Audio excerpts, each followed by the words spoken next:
The desert was almost silent. Late afternoon light bled through a wall of dust rolling across the Iraqi plain.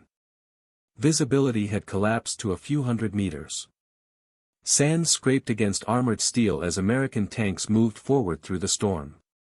Inside one of those tanks, a gunner stared into a thermal sight that turned darkness and dust into ghostly white shapes. Then the screen filled with targets. Not one or two. Dozens. Iraqi armored vehicles, tanks, armored personnel carriers, trucks, stretching across the desert in a defensive line the Americans were never supposed to reach so quickly. The gunner whispered the range. 2,000 meters. Beyond visual sight. The commander gave a single order. Fire.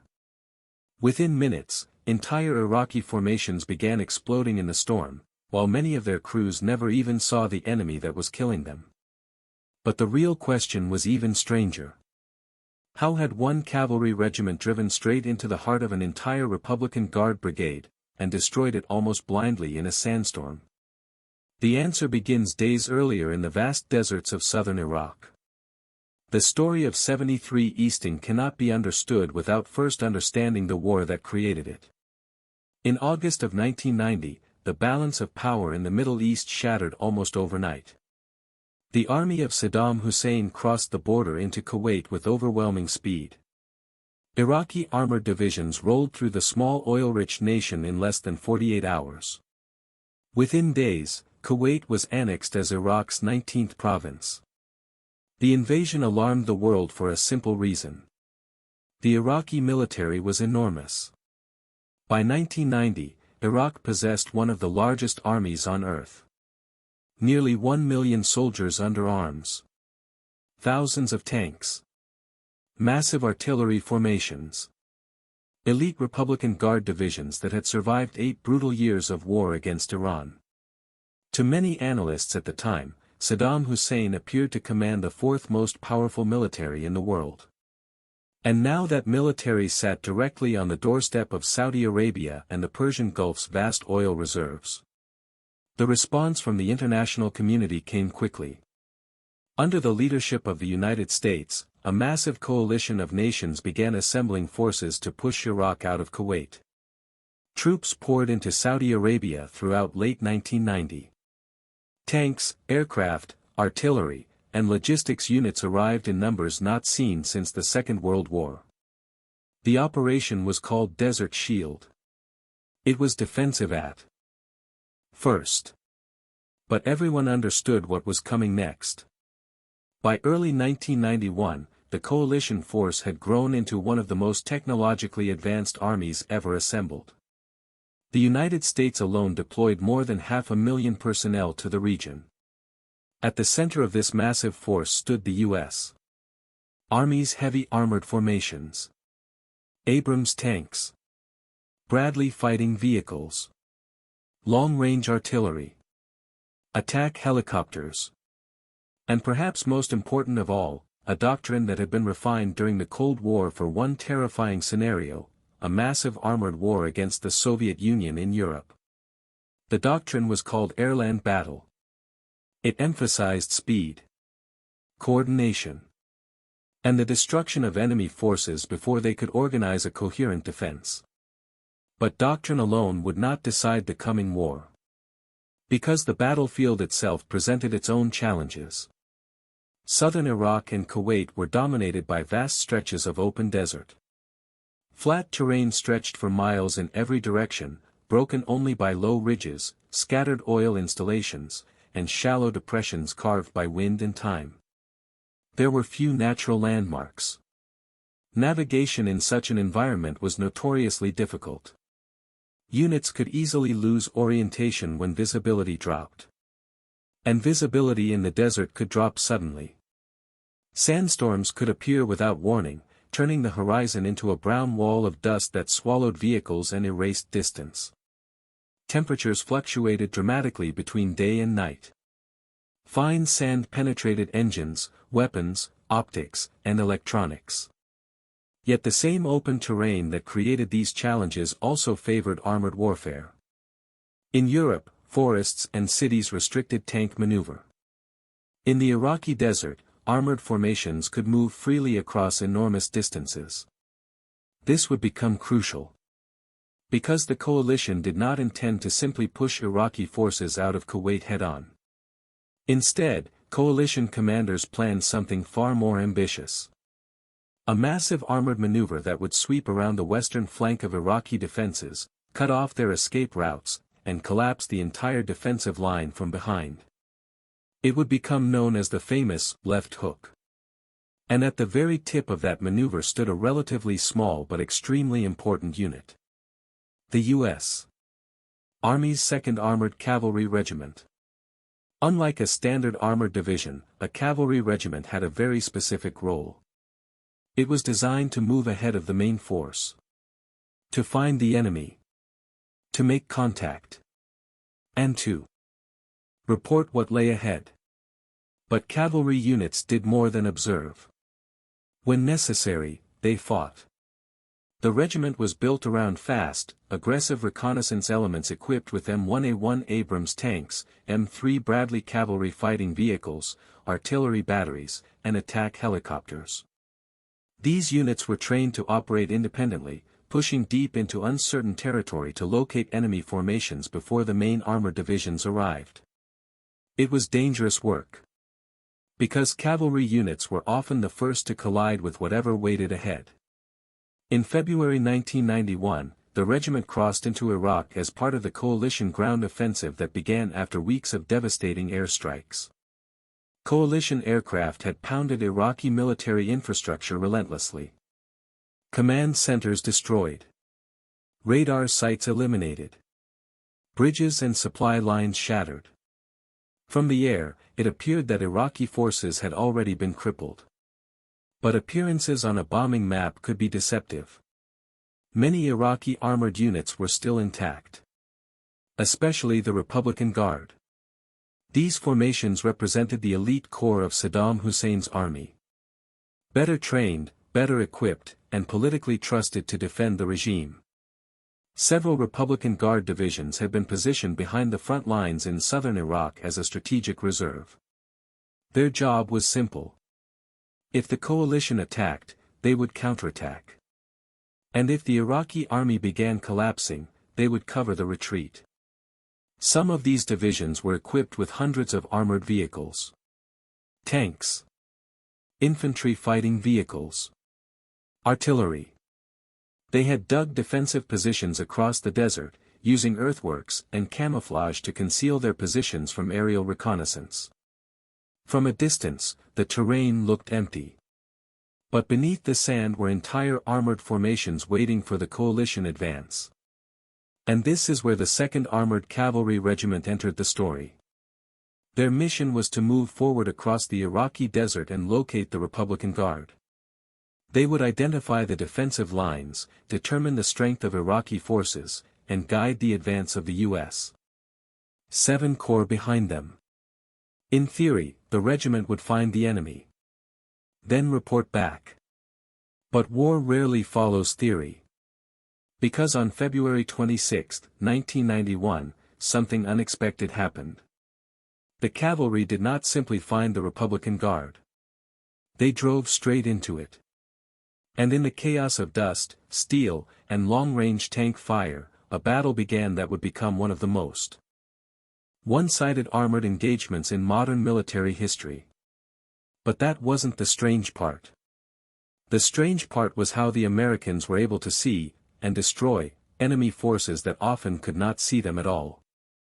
The plan for the coalition ground offensive looked flawless on paper. Weeks of relentless airstrikes had softened Iraqi defenses. Satellite imagery showed damaged runways, destroyed bunkers, and abandoned positions scattered across Kuwait and southern Iraq. Coalition commanders believed that Iraqi frontline units had already been shattered. Many Iraqi soldiers had surrendered even before the ground war began. Entire battalions were giving up without firing a shot. From the perspective of coalition planners, the remaining challenge was largely operational, moving fast enough to prevent the Iraqi army from escaping north. But there was a problem hidden beneath that optimism. The Iraqi army that had collapsed along the Kuwaiti front was not the same army waiting deeper inside Iraq. Behind those forward units stood the Republican Guard. These formations had been deliberately positioned away from the heaviest bombing during the air campaign. Their equipment was better maintained. Their commanders were more experienced. And their mission was fundamentally different. They were not expected to hold the border. They were expected to fight the decisive battle. And this is where the coalition's plan began to collide with reality. Because the coalition advance into Iraq moved faster than many intelligence estimates had predicted. American armored units were advancing across open desert at remarkable speed. Navigation systems, satellite guidance, and careful planning allowed entire formations of tanks and armored vehicles to maneuver across terrain that would have paralyzed earlier armies. The famous left hook maneuver unfolded with almost shocking momentum. U.S. 7 Corps, the main armored striking force, swung westward into Iraq before turning east toward the rear of Iraqi positions in Kuwait. It was one of the largest armored maneuvers since World War II. But the speed of that maneuver created a dangerous uncertainty. Coalition commanders did not know exactly where the Republican Guard divisions were positioned. Satellite imagery provided clues. Signals intelligence suggested movement. But the desert concealed a dangerous amount of ambiguity. And the terrain itself made the problem worse. In the Iraqi desert, armored formations could spread across enormous distances. Units could disperse their vehicles, dig defensive berms, camouflage their tanks, and disappear into the flat horizon. From the air, these positions could be extremely difficult to detect. Especially after weeks of bombing had churned the landscape into craters and debris that masked defensive works. In other words, the coalition advance was moving quickly, but it was moving into uncertainty. And uncertainty in armored warfare can be deadly. Because if an advancing force suddenly collided with a large, well-positioned enemy formation, the consequences could be catastrophic. A single well-coordinated ambush could destroy dozens of vehicles in minutes. Tank warfare is unforgiving. Whoever fires first often survives. And whoever sees the enemy first usually fires first. This simple reality had shaped armored doctrine since the Second World War. The German Blitzkrieg, the Soviet deep battle concept, and the NATO doctrine developed during the Cold War all revolved around the same principle: detection and engagement at the longest possible range. But here, in the Iraqi desert, a new factor entered the equation. Visibility. The weather on February 26, 1991 began to deteriorate as coalition forces advanced deeper into Iraqi territory. Strong winds whipped sand across the open desert, reducing visibility to a few hundred meters. Dust storms rolled across the battlefield like moving walls. From the outside, it might seem that such conditions would slow armored warfare to a crawl. But modern American tanks possessed something Iraqi crews largely did not. Thermal imaging systems. Inside the M1A1 Abrams, the gunner's primary sight used advanced infrared sensors capable of detecting heat signatures through darkness, smoke, and dust. To the naked eye, the desert might appear as a swirling brown haze. Through a thermal sight, engines glowed like white-hot beacons. A tank hidden behind a berm could still be detected by the heat radiating from its metal hull. An armored column moving through a sandstorm left a trail of thermal signatures that could be tracked across kilometers. In effect, the American crews could see through conditions that blinded their opponents. But this advantage came with a critical limitation. Thermal imaging showed shapes, heat, movement. It did not immediately reveal the full tactical picture. A glowing shape on a screen might be a tank. Or a burning wreck. Or a civilian truck. Or an armored vehicle partially hidden in a defensive position.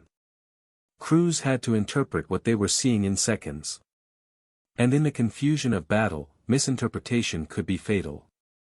Meanwhile, Iraqi forces relied heavily on older Soviet-designed tanks such as the T-72, T-62, and T-55.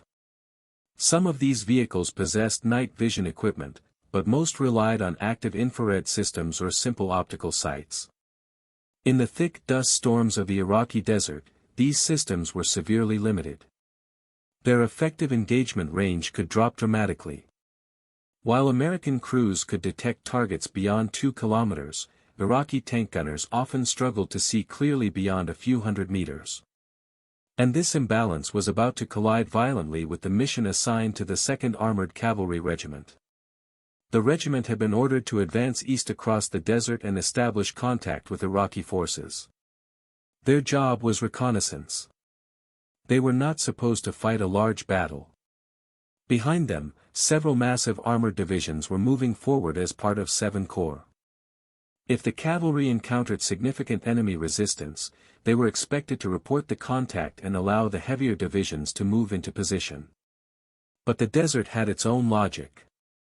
Navigation across the empty terrain relied heavily on reference lines plotted on military maps. One of these lines was a north-south grid coordinate known as 73 easting. To the soldiers on the ground, it was simply a point on the map. A line in the sand marking how far the cavalry would advance before stopping and reporting. But on the afternoon of February 26, as the dust storm thickened and visibility collapsed, the lead squadrons of the 2nd Armored Cavalry Regiment began approaching that line.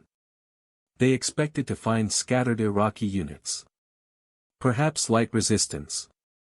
What they actually found waiting beyond 73 easting was something very different. An entire defensive formation of the Iraqi Republican Guard. Tanks.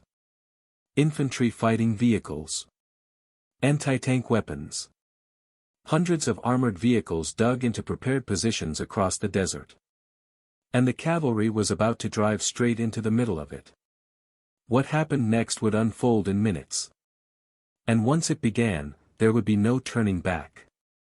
By late afternoon on February 26, something strange began appearing in the reports moving through the American command network.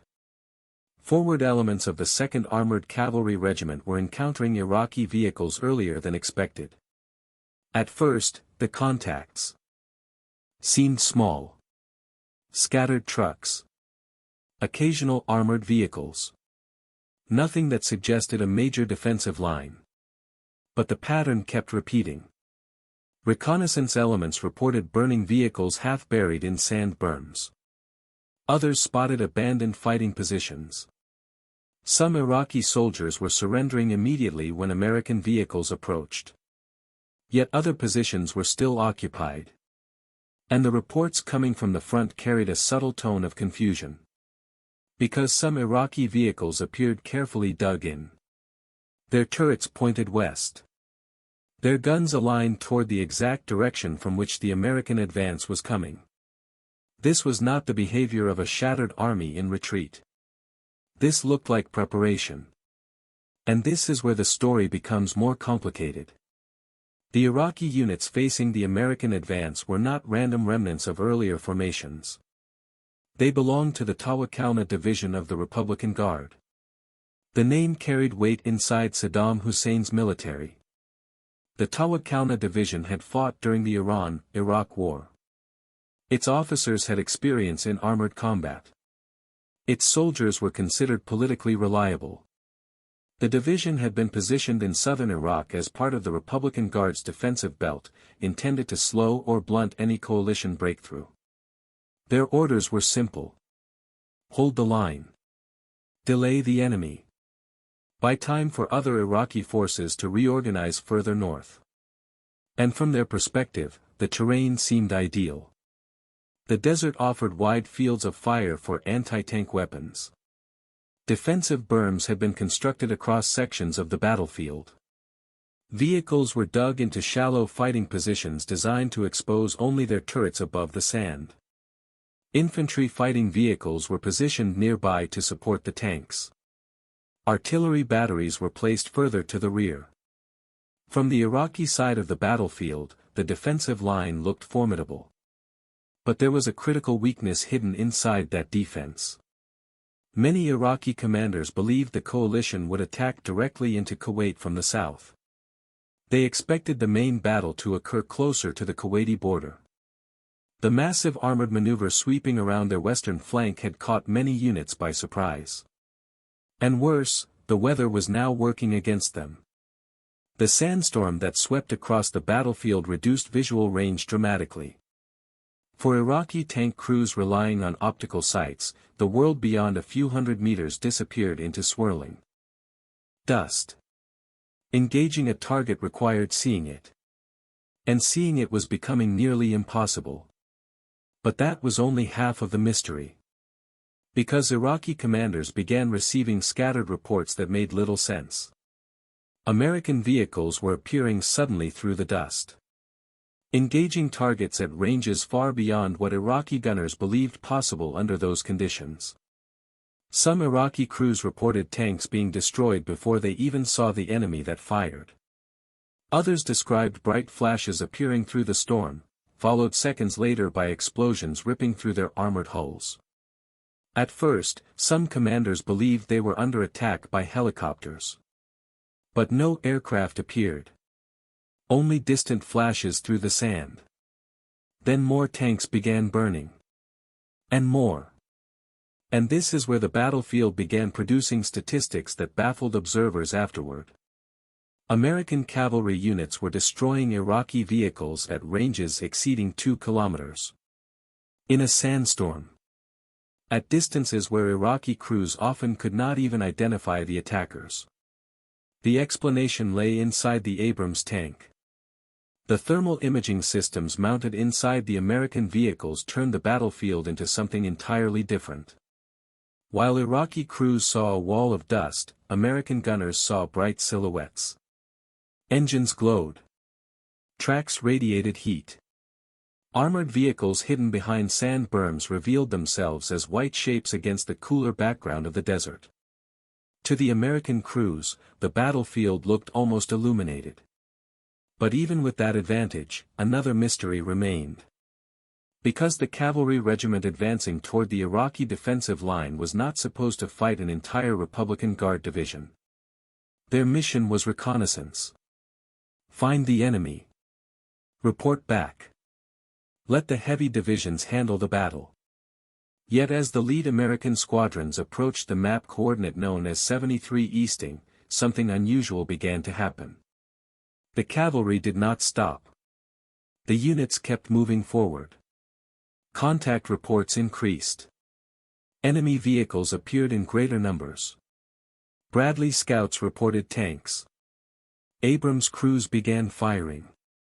And suddenly, without a formal order announcing the start of a major engagement, the reconnaissance mission transformed into something else entirely. A full-scale armored battle had begun. But the strange part was still ahead. Because the Americans were outnumbered. They were advancing into prepared defensive positions. And yet the destruction unfolding across the desert was almost entirely one-sided. The question that would puzzle military analysts afterward was simple. How did a single cavalry regiment smash directly into a Republican Guard defensive line, and destroy it before the main American armored divisions even arrived? The answer lay not only in technology.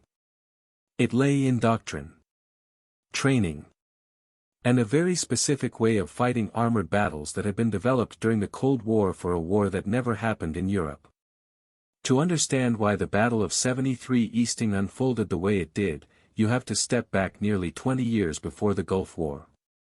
Because the tactics used by the American crews in that desert were not invented in Iraq. They had been designed for a completely different battlefield. Central Europe. During the Cold War, NATO planners believed that if war ever broke out with the Soviet Union, it would begin with a massive armored assault across the plains of Germany. Thousands of Warsaw-packed tanks. Soviet T-72s and T-80s. Mechanized infantry divisions supported by artillery and attack helicopters. The numbers alone were terrifying. In many war games, NATO forces were badly outnumbered. Soviet armored formations could theoretically punch through defensive lines and drive toward Western Europe within days. The problem NATO faced was simple. How do you defeat an enemy that has more tanks, more artillery, and potentially more soldiers? The answer became a doctrine known as airland battle. This doctrine, formally adopted by the U.S. Army in the early 1980s, reshaped how American armored forces trained and fought. Instead of waiting for enemy formations to collide directly with defensive lines, airland battle emphasized something far more aggressive. Find the enemy early. Strike first. And destroy him before he can coordinate his attack. Speed and initiative became the core principles. Armored units were trained to move rapidly across large areas, identify enemy formations, and attack immediately rather than waiting for perfect information. In other words, hesitation could be more dangerous than action. But doctrine alone was not enough. The U.S. Army also redesigned the technology that would carry out this doctrine. The centerpiece of this transformation was the M1 Abrams tank. When the Abrams entered service in the late 1970s, it represented a massive leap forward in armored warfare. Its armor incorporated advanced composite materials that provided exceptional protection against enemy rounds. Its 120mm main gun could penetrate most Soviet tanks at long range. But perhaps the most revolutionary feature was its fire control system. The Abrams was designed to detect, track, and destroy enemy tanks at distances far beyond the engagement ranges common in earlier wars. Laser rangefinders provided precise distance measurements to targets. Ballistic computers automatically adjusted the gun's aim based on range, wind, ammunition type, and vehicle movement. The stabilizer allowed accurate firing while the tank was moving. This meant an Abrams crew could engage enemy armor while advancing across the battlefield. And then there was thermal imaging. Unlike older night vision systems that relied on reflected light, thermal sights detected heat. Every engine, every vehicle, every human body emitted infrared radiation. To the Abrams gunner, these heat signatures appeared as bright shapes against the cooler background of the landscape. At night, the advantage was overwhelming. But the system was just as powerful in smoke, fog, or dust. The technology had been designed for a battlefield filled with artillery smoke and burning vehicles in Europe. But in the Iraqi desert, it proved even more decisive. And yet technology alone did not explain what happened at 73 Easting. Because machines are only as effective as the people operating them. The crews inside the 2nd Armored Cavalry Regiment had spent years training for a very specific kind of war. Every year they conducted massive exercises at the National Training Center in Fort Irwin, California. The terrain there resembled desert battlefields. Entire armored brigades practiced maneuver warfare against a highly skilled opposing force designed to replicate Soviet tactics. These exercises were brutally realistic. Laser systems mounted on tanks and vehicles simulated real weapons. A single mistake could result in a kill that forced a crew out of the fight. Units practiced reconnaissance missions, armored breakthroughs, defensive battles, and large-scale maneuver. Commanders were pushed to make rapid decisions under chaotic conditions. And one lesson was repeated constantly. When you encounter the enemy, attack. Do not wait for perfect clarity. Do not pause to assemble a textbook battle formation. Use speed. Use surprise. And maintain momentum. This philosophy shaped the culture of American cavalry units in particular. The 2nd Armored Cavalry Regiment was not designed to sit still. Its job was to move forward aggressively, find the enemy, and fight for information if necessary. Their squadrons combined reconnaissance elements with serious firepower. Each troop contained Abrams tanks alongside M3 Bradley cavalry fighting vehicles equipped with powerful optics and anti-tank missiles. Supporting them were artillery batteries capable of delivering rapid indirect fire. This mixture of mobility, sensors, and firepower allowed the regiment to operate independently ahead of larger formations. In theory, they would identify enemy defenses and allow the main divisions to engage. But doctrine also allowed for another possibility. If a cavalry unit encountered enemy forces and had the advantage, it could attack immediately. Exploit the contact. Disrupt the enemy. Prevent him from organizing a coherent defense. And this is where doctrine and reality collided in the Iraqi desert. As the lead elements of the 2nd Armored Cavalry Regiment advanced through the Sandstorm on February 26, 1991, they began detecting Iraqi armored vehicles through their thermal sights. The Iraqi defensive line was there. Dug into the desert. Waiting. But the Americans saw them first. And according to everything they had been trained to do, there was only one logical response. Engage immediately. Do not stop. Do not give the enemy time to react. This was not recklessness. It was the execution of doctrine practiced for decades. Because in armored warfare, the side that fires first often wins. And in that moment, across a dusty stretch of desert marked on maps as 73 Easting, the American cavalry had already seized the most important advantage of all. They could see the battlefield, while their enemy could not. The sandstorm thickened as the lead elements of the regiment pushed east. Inside the vehicles of Eagle Troop, the crews of the 2nd Armored Cavalry Regiment watched the battlefield through glowing green thermal screens. To the naked eye outside the tanks, the world had almost disappeared. Dust and sand whipped across the desert, reducing visibility to a few hundred meters. But inside the Abrams, the storm barely mattered. Heat cut through the dust. Engines glowed white. Vehicles stood out like lanterns in darkness. And just ahead of the American line, the thermal sights began revealing something alarming. Dozens of shapes. Stationary. Spread across the desert in a loose defensive pattern.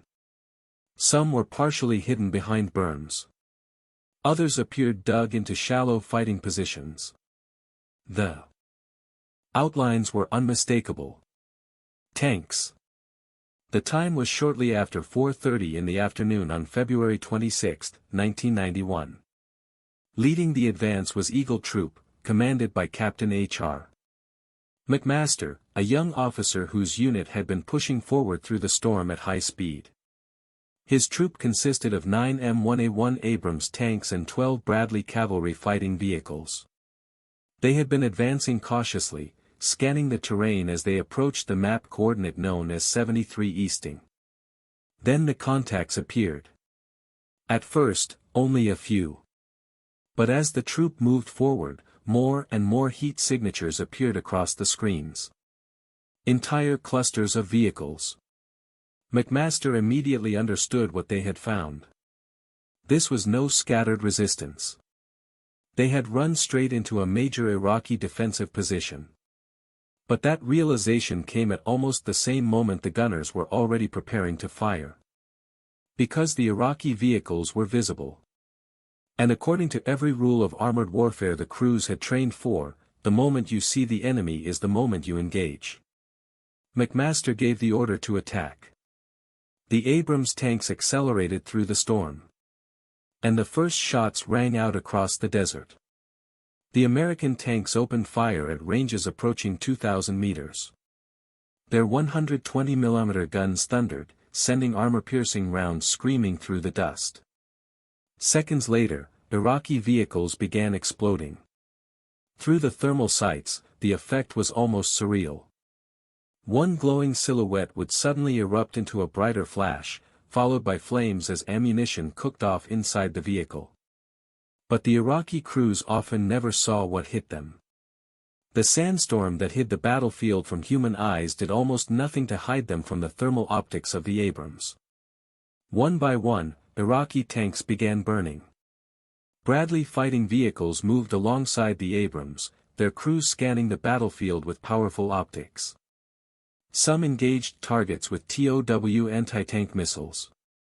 Others used their 25mm cannons to destroy lighter armored vehicles and trucks. Within minutes, the American troop had smashed through the first line of Iraqi defenses. But instead of stopping, McMaster pushed forward. And what happened next surprised even the Americans. Because beyond the first defensive positions, more Iraqi vehicles appeared. And then more. Entire rows of armored fighting vehicles stretched across the desert. The troop had driven directly into the forward elements of the Tawakalna division of the Republican Guard. And now the battle was expanding rapidly. Other elements of the 2nd Armored Cavalry Regiment were moving forward on parallel axes. To the north and south, additional troops were beginning to make contact with Iraqi forces. Over the radio, reports flooded in.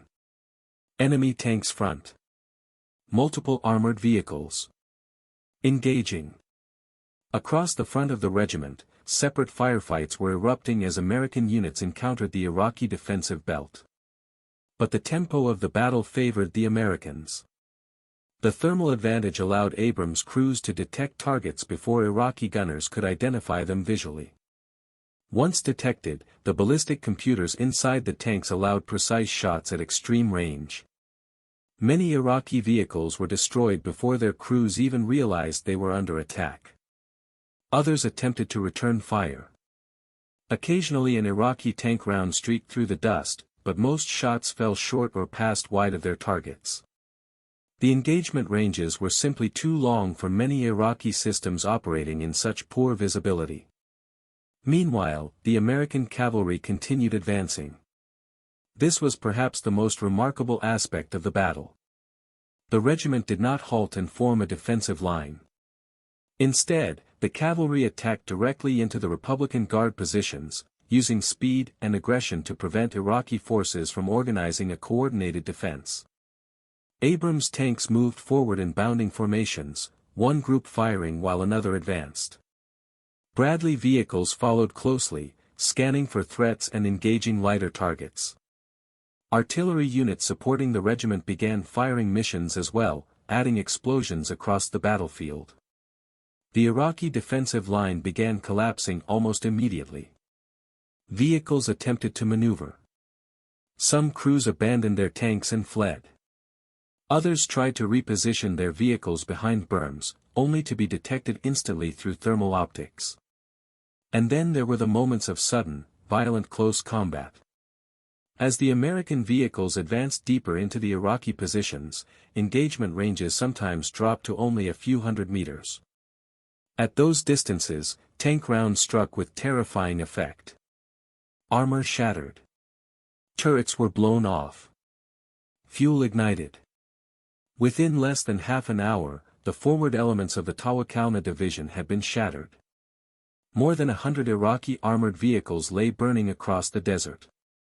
The sandstorm that had once concealed the battlefield now glowed with fires spreading across the horizon. And yet the cavalry kept moving. Because the mission had not changed. Their job was still to push forward. Still to locate the full extent of the Iraqi defensive line. Still to guide the massive armored divisions of 7 Corps advancing behind them. But what happened at 73 Easting had already rewritten the situation. A reconnaissance regiment had just smashed directly through one of the most powerful armored formations in the Iraqi army. And the main American divisions had not even arrived yet.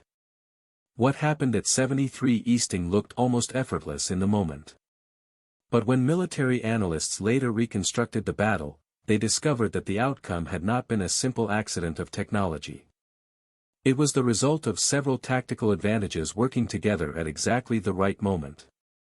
The first and most decisive factor was detection.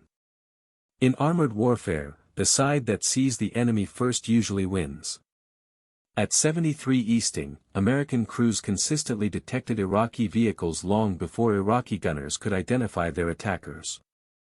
The thermal imaging systems inside the Abrams and Bradley vehicles allowed American crews to observe the battlefield through the sandstorm as if the dust were barely there. Iraqi tanks, even when dug into defensive berms, radiated heat from their engines and metal hulls. On the thermal screens, these vehicles appeared as bright silhouettes against the cooler desert background. This meant American gunners often had several seconds, sometimes longer, to identify a target, calculate range, and fire. Those seconds were everything. Because once the first shot was fired, the Iraqi vehicle was usually destroyed before it could respond. But that was only the beginning. The second factor was engagement range. The Abrams tank had been designed to fight Soviet armor across the open terrain of Europe. Its fire control system allowed extremely accurate shooting at distances beyond 2 kilometers. In the desert battle at 73 Easting, many Iraqi tanks were destroyed at exactly those ranges. Meanwhile, Iraqi crews operating older Soviet-designed vehicles often struggled to engage targets at such distances, especially in a sandstorm. Their sights were less advanced. Their fire control systems less precise.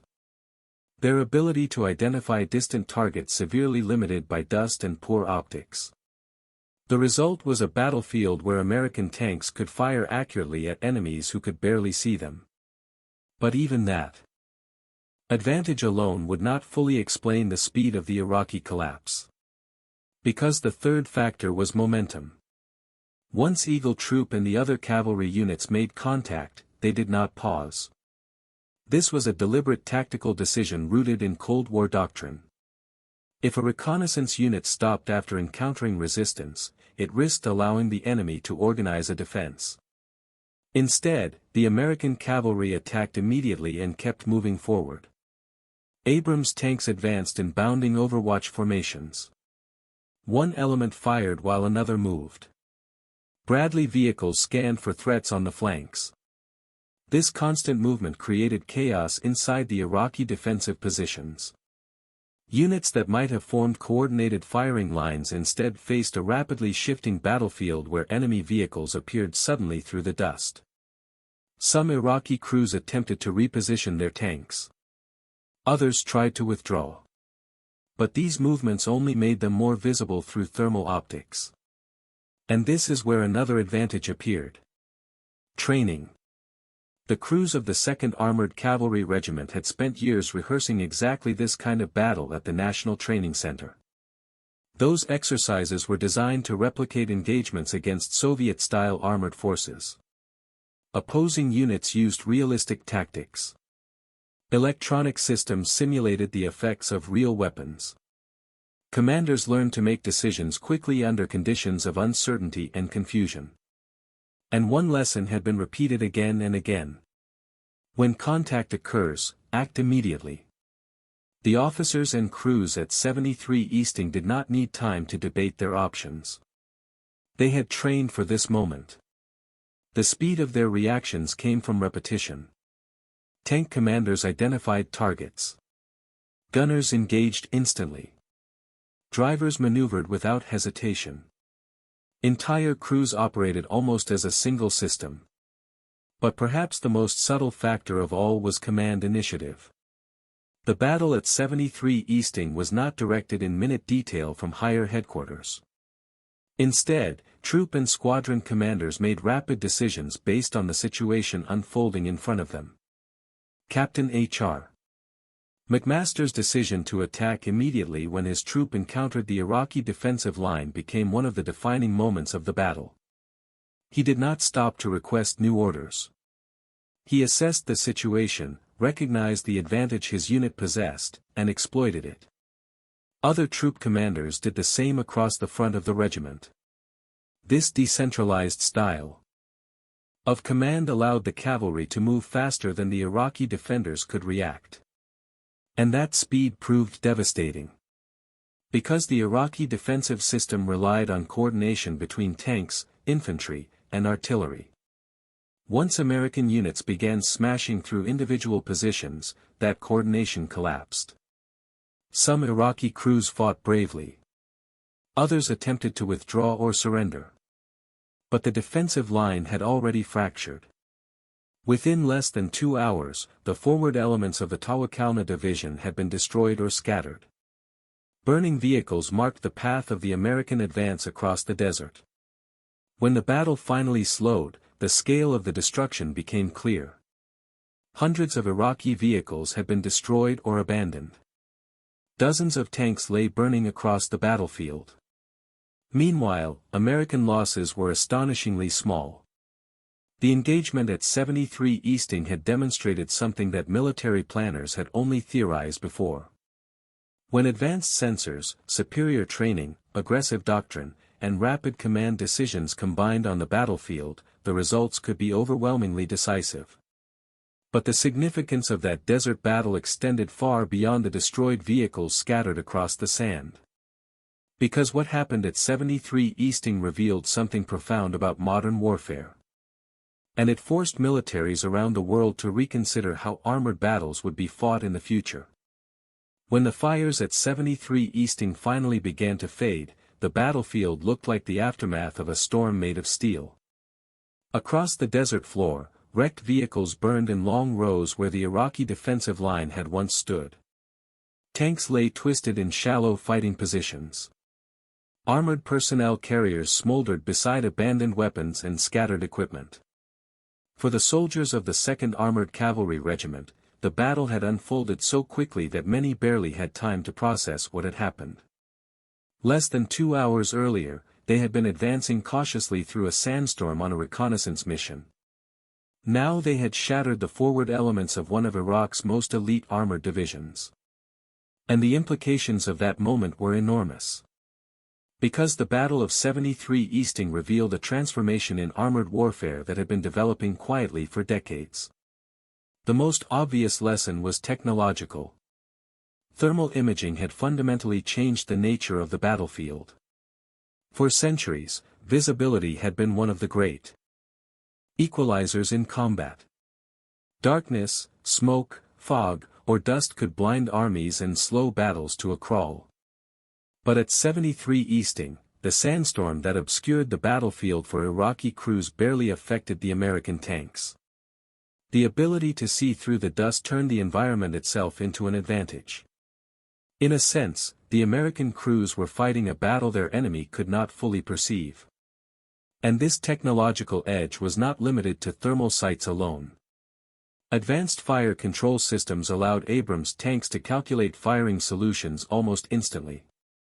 Laser rangefinders removed the guesswork from long-distance engagements. Stabilized guns allowed accurate fire even while moving across rough terrain. The combined effect was devastating. But the deeper lesson was not simply about machines.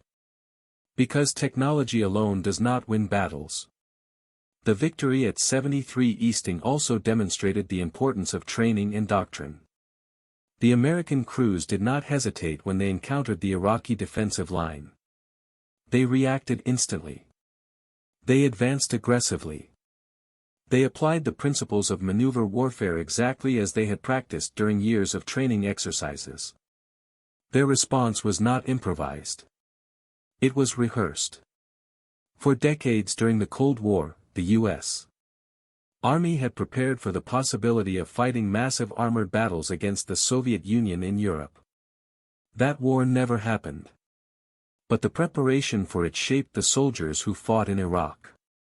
The National Training Center had simulated precisely the kind of high-intensity armored combat that unfolded at 73 Easting. Units trained repeatedly to make rapid decisions under pressure. Commanders practiced decentralized leadership, allowing junior officers to take initiative when unexpected situations developed. The result was an army capable of reacting faster than its opponent. And in modern warfare, speed of decision can be just as important as firepower. There was another lesson as well. Numbers alone do not guarantee victory. The Iraqi Republican Guard had deployed hundreds of armored vehicles across the battlefield. On paper, their defensive position appeared formidable. But without effective coordination, clear situational awareness, and the ability to respond quickly to unexpected threats, those numbers became less important. Once the American cavalry disrupted the defensive line, the Iraqi units struggled to adapt. Communication broke down. Vehicles attempted to reposition without understanding where the enemy was. And each movement only exposed them to more accurate American fire. The battle became a demonstration of what military theorists sometimes call information dominance. The side that understands the battlefield more clearly can make better decisions. Better decisions lead to faster actions. And faster actions can overwhelm even a larger force. By the time the main armored divisions of 7 Corps arrived to continue the advance, the path had already been opened. The destruction of the Tawakalna division's forward elements helped collapse the Republican Guard's defensive network across southern Iraq. Within days, Iraqi resistance disintegrated across the region. The ground war of Operation Desert Storm ended after just 100 hours. But the significance of 73 Easting did not end with the Gulf War. Military analysts across the world studied the battle closely. They examined how a relatively small reconnaissance regiment had been able to destroy such a large force so quickly. They studied the role of sensors, communications, training, and decentralized command. And the conclusions they reached would shape the design of modern armored forces for decades. Because the desert battle at 73 Easting had revealed a new reality. In modern warfare, the most decisive weapon is not always the tank, the missile, or the aircraft. It is the ability to see the battlefield clearly, and act faster than the enemy can respond. Night settled slowly over the Iraqi desert after the guns fell silent. The wind that had carried the sandstorm across the battlefield continued to whisper across the empty plain. Smoke drifted upward from dozens of burning vehicles, their twisted silhouettes casting long shadows across the sand. Hours earlier, those machines had formed a defensive line of the Iraqi Republican Guard. Now they lay scattered across the desert floor, silent monuments to a battle that had unfolded with astonishing speed. American crews moved cautiously through the wreckage. Tank commanders scanned the darkness through their thermal sights, ensuring that no hidden threats remained. Bradley vehicles maneuvered between shattered hulls and abandoned trenches. Iraqi soldiers emerged slowly from dugouts and damaged vehicles, some wounded, many stunned by what had just happened. For many of them, the battle had been over before it truly began. They had heard explosions in the storm, seen flashes in the dust, and watched vehicles around them erupt into flames without ever clearly seeing the enemy. The battlefield stretched for kilometers. Burning tanks, destroyed armored personnel carriers, shattered artillery pieces. The forward defenses of the Tawakalna division had been ripped apart in less than 2 hours. And yet the American Cavalry Regiment that had caused this destruction was already moving again. Because the war had not stopped. Behind the 2nd Armored Cavalry Regiment, the massive armored divisions of 7 Corps were advancing across the desert, pushing deeper into Iraq. The path ahead had been opened. The Republican Guard formations that once guarded southern Iraq were collapsing under the pressure of the coalition advance. Within days, the ground war would end. The entire campaign, months of preparation, weeks of bombing, and one of the largest armored offensives since the Second World War, would conclude in just 100 hours of ground combat. But the Battle of 73 Easting would remain one of the defining moments of that war. Not because of the number of vehicles destroyed. Not because of the speed of the victory. But because it revealed something about the future of warfare. Across that dusty stretch of desert, a new kind of battlefield had emerged. One where sensors could see through darkness and storms. Where decisions made in seconds could shatter entire formations. Where training, doctrine, and technology combined to create an advantage so overwhelming that the enemy sometimes never even saw the force that defeated him. For the soldiers who fought there, however, the memory was far simpler. A sandstorm. Thermal screens glowing in the darkness. And the moment when shapes began appearing on those screens, silent, distant, and unmistakable. Targets waiting in the desert. And the knowledge that once the first shot was fired, history was already being written across the sand at a place called 73 Easting.